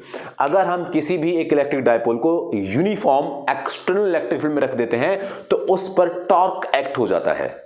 वो टॉर्क कितना एक्ट हो जाता है उसको हम लोग कैलकुलेट कर लेते हैं। तो सबसे पहले हम बात करें फोर्स की, कि यहां पर हमने एक बेसिकली इलेक्ट्रिक फील्ड में पॉजिटिव चार्ज को रखा, तो पॉजिटिव चार्ज पर इलेक्ट्रिक फील्ड द्वारा लगाया गया फोर्स कितना होगा चेक कर लेते हैं। भाई इलेक्ट्रिक फील्ड कहां से कहां होता है, पॉजिटिव से नेगेटिव, पॉजिटिव से नेगेटिव, पॉजिटिव से नेगेटिव, दैट मीन व्हाट, इस पॉजिटिव ने जो इलेक्ट्रिक फील्ड बनाया उसने इस पॉजिटिव चार्ज को रिपेल किया होगा इस तरफ।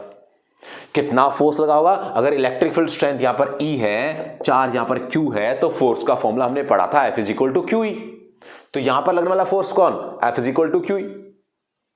तो फोर्स यहां पर जो लगा that F is equal to QE in this direction, और यहां पर इस नेगेटिव को इस पॉजिटिव ने क्या किया होगा, खींचा होगा।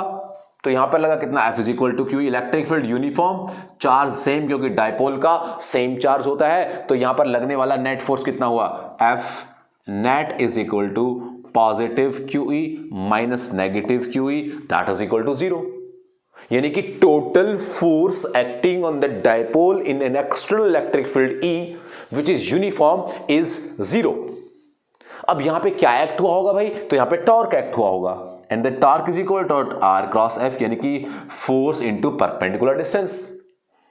तो क्या हम ये परपेंडिकुलर डिस्टेंस कैलकुलेट कर सकते हैं क्या, हाँ बिल्कुल कर सकते हैं। देखिए कैसे, भाई मान लीजिए यहां से इसके परपेंडिकुलर डिस्टेंस कौन है, ये तो फोर्स है, हमेशा फोर्स के परपेंडिकुलर डिस्टेंस लिया जाता है। तो ये अगर फोर्स है तो ऑफ कोर्स परपेंडिकुलर डिस्टेंस तो फोर्स का यही होगा। तो ये कितना है, that is dipole length. Dipole की लेंथ कितनी होती है, हम लेते हैं 2L। ये एंगल अगर थीटा है, that theta is angle between what, theta is angle between electric field E and dipole moment P। डायपोलमेंट P के बीच का एंगल है बच्चों ये, क्योंकि डायपोलमेंट इसमें इस तरफ है, तो डायपोलमेंट और इलेक्ट्रिक फील्ड का बीच का एंगल थीटा है। अब यहां से हमने देखा यार इसको कैसे कैलकुलेट करेंगे, तो ये अगर थीटा है तो यहां से हम इसको निकालेंगे तो क्या आएगा 2L, तो ये क्या आएगा, ये वाला डिस्टेंस आएगी 2L sin theta. If that is 2L sin theta then R is equal to what, that is 2L sin theta into force कितना, QE। ये तो समझ आया ना, 12 sin थीटा कैसे आया, निकालना आता चाहिए तो परपेंडिकुलर निकाल सकते हो तुम लोग यार। तो यहां से क्या हुआ 2LQ, that is PE sin theta which is equal to torque. Torque is a vector quantity. If torque is a vector quantity, then what? Then torque is equal to PE vector vector sine theta हटाएंगे तो cross, that mean torque is equal to PE. अब यहां से इस पर आप लोग कब टॉर्क मैक्सिमम होगा, कब मिनिमम होगा, वो सभी कंडीशन, वो स्पेशल केसेस आप इसमें डिस्कस कर सकते हैं। वैसे मैं आपको बता दूं, आपको मैं इसके नोट्स भी सेंड कर सकता हूं अगर आप मुझे व्हाट्सएप पे मैसेज करते हैं। इस नंबर पे मुझे आप व्हाट्सएप मैसेज करते हैं तो मैं आपको इस चैप्टर के hand written notes PDF file में सेंड कर दूंगा। तो ये मैंने आपको इलेक्ट्रिक फील्ड से रिलेटेड काफी कुछ कंडीशंस, काफी कुछ कहानी डिस्कस की है बच्चों। इससे आगे हम लोग बात करते हैं इलेक्ट्रिक फ्लक्स की और गॉस थ्योरम की, जो कि इसका लास्ट पड़ाव है। इस चैप्टर के हम एग्जैक्टली लास्ट पड़ाव पर पहुंच चुके हैं। तो जल्दी से आप इसे लिख लीजिए, फिर हम लोग इलेक्ट्रिक फ्लक्स और गॉस थ्योरम की चर्चा लेकर आपके सामने हाजिर होंगे।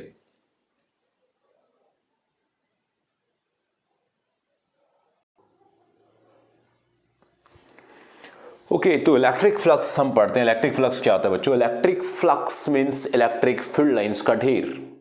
इन सिंपल शब्दों में बोले तो क्या? Number of electric field lines linked to an area. अगर एक एरिया से number of field lines linked होती हैं, उसको हम लोग इलेक्ट्रिक फ्लक्स कहा करते हैं। देखिए कैसे, मान लीजिए यहां पर एक एग्जांपल लेते हैं। मान लीजिए कुछ number of electric field lines है, ठीक है, 2 3 4 5। ये एक एरिया है। कितनी फील्ड लाइंस इसके साथ लिंक है? 5। कितना फ्लक्स होगा? क्योंकि नंबर है ना इलेक्ट्रिक फील्ड लाइंस का फ्लक्स, तो फ्लक्स भी 5 होगा। अगर मैं इलेक्ट्रिक फील्ड लाइंस को बढ़ा दूं, तो इलेक्ट्रिक फील्ड लाइन के बढ़ाने से फ्लक्स बढ़ा क्या? हाँ बढ़ा भाई। कितना हो गया? 1 2 3 4 5 6 7। यानी कि flux is basically represented by phi, और that is electric flux, that is phi e. So that phi e is increased with increasing the electric field. अच्छा, क्या मैंने इलेक्ट्रिक फील्ड बढ़ाई? हाँ। अभी क्या छोटा रह गया? एरिया। तो क्या मैं एरिया को बढ़ाऊंगा तो भी बढ़ेगा फ्लक्स? तब भी बढ़ेगा, 8 हो जाएगा। तो that means that flux similarly it directly proportional to what? Area. तो इन दोनों को मिला जुला के जो हमें रिजल्ट मिलता है, that is basically what? phi e is equal to E into A। Electric field और एरिया वेक्टर, एरिया एक वेक्टर क्वांटिटी है, तो यहां से रिजल्ट हमें क्या मिला? That phi e is equal to E A cos theta. cos theta क्योंकि डॉट प्रोडक्ट उठाएंगे तो cos थीटा आएगा, तो that means that flux is equal to this, और that flux is what? That is a scalar quantity. क्यों? Why that is a scalar quantity? Because flux का मतलब होता है ढेर। ढेर होता है फ्लक्स का मतलब। तो यहां से हमारे पास इलेक्ट्रिक फील्ड ए और ये एरिया, इलेक्ट्रिक फील्ड ई और ये एरिया ए था, तो हमारे पास एक फ्लक्स का रिजल्ट हमारे पास आ गया। That flux is equal to what? E A cos theta. In simple word में अगर साधारण शब्दों में कहूं तो क्या कह सकता हूं? 4, ये तो सब यूनिफॉर्म इलेक्ट्रिक फील्ड था, यूनिफॉर्म एरिया था। 4 नॉन यूनिफॉर्म। अगर मैं नॉन यूनिफॉर्मिटी की बात करूंगा तो क्या होगा? That flux E is equal two clause integration या फिर integration of E dot ds, or it may be if the surface is closed then close integration of ds, that is the flux या eds cos theta। ये हमारे पास दो flux के फॉर्मूले हुए। तो इलेक्ट्रिक फ्लक्स क्या होता है? तो basically number of field line सब लिंक होती हैं, तो उस लिंकेज को हम लोग कहते हैं, उस लिंकिंग को हम लोग कहते हैं इलेक्ट्रिक फ्लक्स, और उसको निकालने का तरीका EA या फिर EA cos theta। Theta is the between electric field and area vector. And for non uniform that is E dot ds। तो यहां से हमें ये सब रिजल्ट मिलते जा रहे हैं कंटिन्यूअसली कि किस किस तरह के रिजल्ट्स हमने यहां पे डील एंड डिस्कस किए। तो that is about the electric flux. So what is that Gauss theorem? हम उस इंपॉर्टेंट पॉइंट पर आ गए हैं जिसका हमें इंतजार था। क्या है ये गॉस थ्योरम? तो गॉस थ्योरम बेसिकली एक साइंटिस्ट गॉस थे, उन्होंने बताया कि आप लोग जो फ्लक्स निकाला करते हैं क्लॉस सरफेस के लिए, वो क्लॉस सरफेस के लिए फॉर्मूला होता है फ्लक्स का आपका, that flux is equal two clause integration of E dot ds। ठीक है, होता होगा। गॉस बोला एक और रिजल्ट भी हो सकता है, जो चार्ज किसी भी क्लॉस सरफेस के अंदर है, अगर हम उसको 1/ε0 से मल्टीप्लाई करते हैं तो हमें फ्लक्स का रिजल्ट मिलेगा। यानी कि Gauss theorem it states that the total flux through closed surface is 1/ε0 times the net charge enclosed by that closed surface. मतलब उसने कहा कि उस नेट चार्ज को 1/ε0 से आप डिवाइड कर दीजिए तो भी हमें फ्लक्स मिलता है, and that is called Gauss theorem. इसको हम लोग गॉस थ्योरम कह देते हैं। भाई इससे भी फ्लक्स निकला, इससे फ्लक्स निकला, फ्लक्स निकालने का तरीका सिंपल, तो उन्होंने इसको रिलेट कर दिया ई डॉट डी एस को क्यू एप्सिलॉन नॉट से, और ये डायरेक्ट इलेक्ट्रिक फील्ड और चार्ज का रिलेशन है। That's why that is a very popular, ये बहुत ही खास होती है गॉस थ्योरम। तो गॉस थ्योरम के लिए हमें यूज होता है गॉसियन सरफेस। गॉसियन सरफेस एक हमें यूज करना पड़ता है, तब हम गॉस थ्योरम अप्लाई करके इलेक्ट्रिक फील्ड निकालने का खेल स्टार्ट किया करते हैं। What is the Gaussian surface? That is imaginary clause surface. That is imaginary clause surface. Basically imaginary clause surface के साथ मुझे ये भी बोलना चाहिए, दैट इज द सिमेट्री। किस बात की symmetry? That is the symmetry of electric field and angle between, या electric field and area vector. Area vector और इलेक्ट्रिक फील्ड के बीच की सिमेट्री इसमें हुआ करती है। ये जो सिमेट्री होती है, बेसिकली इस सिमेट्री में क्या क्या चीजें सेम हो? इलेक्ट्रिक फील्ड और एरिया वेक्टर के बीच की सिमेट्री का जो एंगल है वो थीटा सेम होना चाहिए। यानी कि इलेक्ट्रिक फील्ड और एरिया वेक्टर के बीच का थीटा सेम होना चाहिए और इलेक्ट्रिक फील्ड हर जगह पर सेम होनी चाहिए। That is Gaussian surface. जैसे एक पॉइंट चार्ज के लिए गॉसियन सरफेस होगा एक स्फीयर। कैसे भाई, कैसे कैसे कैसे कैसे पता लगेगा? तो यहां पर सिमेट्री होनी चाहिए। किस बात की सिमेट्री होनी चाहिए? कि जो इलेक्ट्रिक फील्ड यहां से बनता है, electric field E outward, this electric field हर जगह पर क्या है? Same same same. तो इलेक्ट्रिक फील्ड की सिमेट्री है या नहीं? यहां जी इलेक्ट्रिक फील्ड की सिमेट्री है। दूसरा, इलेक्ट्रिक फील्ड और एरिया वेक्टर के बीच एंगल थीटा, उसकी सिमेट्री होनी चाहिए। यानी कि एरिया वेक्टर ई इधर है, मतलब इलेक्ट्रिक फील्ड ई इधर है और एरिया वेक्टर ए इस तरफ है, तो ई और ए के बीच का एंगल कितना है? Theta is equal to 0 degree. आप हर जगह पर चेक करिए, ए भी इधर है, ए भी इधर है, थीटा फिर से 0 डिग्री। तो इसका मतलब यहां पर एंगल थीटा की भी सिमेट्री है, जो कि इलेक्ट्रिक फील्ड और एरिया वेक्टर के बीच का एंगल है, और यहां पर इलेक्ट्रिक फील्ड भी हर पॉइंट पर सेम है। तो हम ये कह सकते हैं कि हां, हमारे पास इलेक्ट्रिक फील्ड की भी और एरिया वेक्टर की भी, इनके बीच के एंगल की भी और इलेक्ट्रिक फील्ड की भी सिमेट्री पाई जाती है। दैट्स व्हाई हम इसको गॉसियन सरफेस कह देते हैं। खत्म। गॉसियन सरफेस को अप्लाई करके, यानी कि गॉस लॉ को अप्लाई करके कैसे इलेक्ट्रिक फील्ड निकालते हैं, तो उसके कुछ स्टेप्स होते हैं। जरा वो स्टेप्स मैं बोल रहा हूं, आप लोग लिख लीजिए। फर्स्ट स्टेप होता है, consider a Gaussian surface such that the given point P on the surface and check the symmetry of electric field and angle theta between electric field and area vector. पहला step हम ये करते हैं। दूसरा step होता है, दूसरा step हम लोग लेते हैं, calculate the closed integration of E dot D S.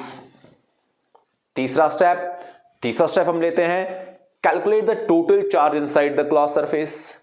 चौथा स्टेप हम लोग डायरेक्ट गॉस थ्योरम को अप्लाई कर देते हैं और वहां से इलेक्ट्रिक फील्ड की वैल्यू निकाल दिया करते हैं। बच्चों, स्टार्ट करते हैं हम लोग इलेक्ट्रिक फील्ड की वैल्यू निकालना बाय यूजिंग गॉस थ्योरम। चलिए देखते हैं कैसे। पहले हम मान लीजिए एक पॉइंट चार्ज से निकाल के देख लेते हैं यार। ये एक पॉइंट चार्ज P है या कोई भी Q है, और इस पॉइंट चार्ज से हम लोग कैलकुलेट करेंगे इलेक्ट्रिक फील्ड E की वैल्यू। तो वो इलेक्ट्रिक फील्ड E की वैल्यू कैसे कैलकुलेट होगी, उस पर हम लोग ध्यान देते हैं। भाई यहां से इस R डिस्टेंस पर एक पॉइंट P हमने अज्यूम किया, और इस पॉइंट P पर हम लोग इलेक्ट्रिक फील्ड E की वैल्यू निकालना चाहते हैं। कैसे निकालेंगे? देखो, सबसे पहले हमने क्या किया, एक गॉसियन सरफेस ड्रॉ किया, चेक किया यहां पे सिमेट्री इलेक्ट्रिक फील्ड E और एरिया वेक्टर A के बीच में, थीटा इज व्हाट? 0 डिग्री। तो पहला स्टेप मैंने क्या बोला था, इस पॉजिटिव पॉइंट P से, इस बेसिकली चार्ज पॉजिटिव से R डिस्टेंस दूर पॉइंट P पर हम लोग इलेक्ट्रिक फील्ड निकालना चाहते हैं। उसके लिए हमने क्या किया, एक गॉसियन सरफेस ड्रॉ किया, सिमेट्री चेक की, हर पॉइंट पर इलेक्ट्रिक फील्ड सेम है या नहीं है? हाँ जी सेम है। फिर हमने देखा क्या, यहां पे थीटा की सिमेट्री, यहां थीटा 0, हर जगह पर थीटा 0 होगा। फिर हमने क्या किया, एक अगला स्टेप अप्लाई किया, that is closed integration of E dot D S. ये हमें कैलकुलेट करना है। इलेक्ट्रिक फील्ड E तो सेम बाहर, ये क्या आया, clause integration of D S. अब इस डी एस पूरे सरफेस का एरिया निकाले हम लोग, स्फीयर का एरिया निकाले, तो कितना आएगा, that is equal to E into 4πr²। That is closed integration E dot D S. Total charge inside that surface is what, Q। तो टोटल चार्ज यहां पे कितना दिया हुआ है, तो यहां पे टोटल चार्ज अपने पास गिवन है, दैट इज Q। अब अप्लाई कर दीजिए Gauss theorem, closed integration E dot D S is equal to Q by epsilon naught. यहां से E निकालना था, इसकी वैल्यू पहले पुट करिए, तो कितना आया, E dot 4πr², that is equal to Q by epsilon not. E निकालना है तो कैसे निकालें, E is equal to Q by 4π epsilon not into R², यानी कि K Q by R square. अगर आप इसको कैपिटल क्यू कहते हैं तो कैपिटल क्यू कह लीजिए,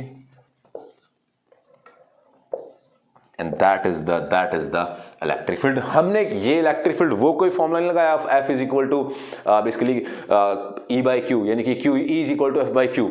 हमने डायरेक्ट उसको गोश थ्योरम से अप्लाई करके निकाला है। तो हम ऐसे कैलकुलेट कर सकते हैं। इस गोश थ्योरम की केवल दो ही एप्लीकेशन आपके सिलेबस में है, एक तो लाइन चार्ज से इलेक्ट्रिक फील्ड निकालना और एक सरफेस से इलेक्ट्रिक फील्ड निकालना। आइए उन सबको डिस्कस कर लेते हैं। प्लीज आप इसे पॉज करके लिखें, फिर मैं आपको सारी की सारी बातें डिस्कस करके बताता हूं, दिखाता हूं।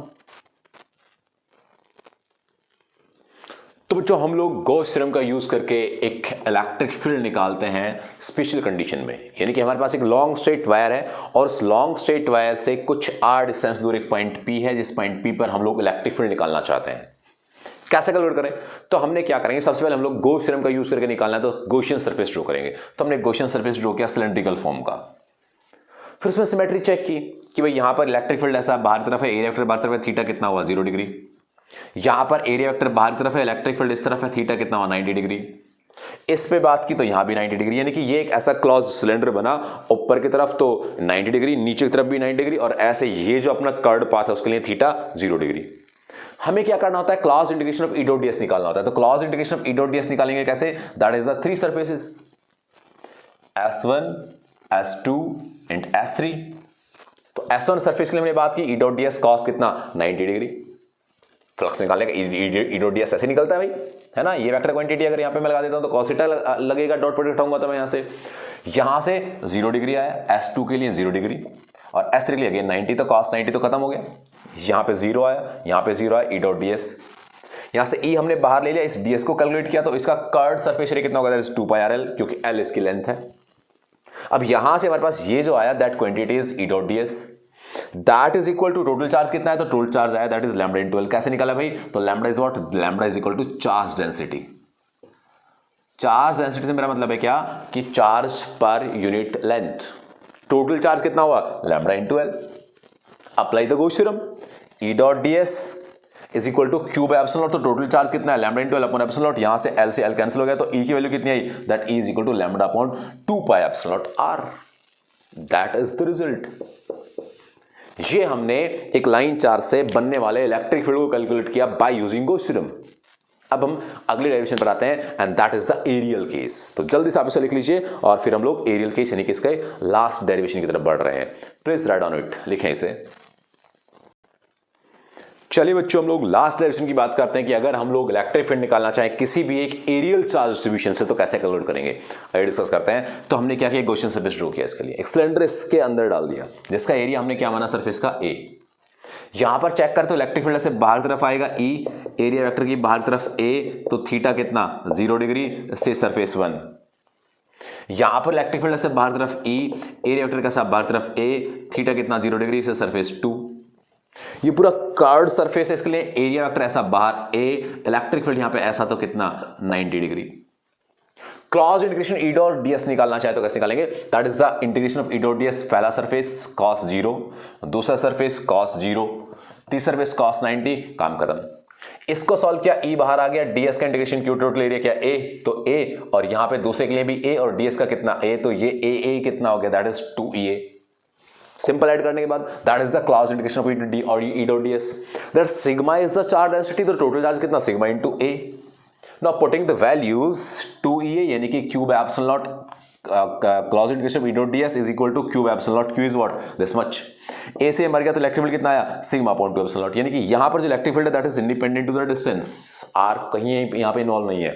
तो हमने यहां से सीखा कि कैसे हम लोग इलेक्ट्रिक फील्ड कैलकुलेट करते हैं bye using Gauss theorem in case of areal charge distribution. बच्चों मैंने सभी डेरिवेशन यहां पर डिस्कस किए, हर एक बात आपको बताइए, समझाइए। अब यहां से आपको नोट्स अगर आपको चाहिए तो आप मुझे इस नंबर पे मैसेज कर दीजिए व्हाट्सएप, आपको ये नोट्स प्रोवाइड हो जाएंगे इस चैप्टर के। इस चैप्टर को नए सिलेबस के अकॉर्डिंग मैंने कंप्लीटली आपको रिवाइज कराया है। इसके क्वेश्चंस के लिए हम लोग एक वीडियो बनाएंगे, उसमें सारे क्वेश्चन डिस्कस करेंगे। और अगर आपको कोई भी सजेशन देना है तो आप कमेंट बॉक्स में लिख सकते हैं। नेक्स्ट वीडियो आपसे फिर होगी मुलाकात, तब तक के लिए खुश रहिए। Thank you very much.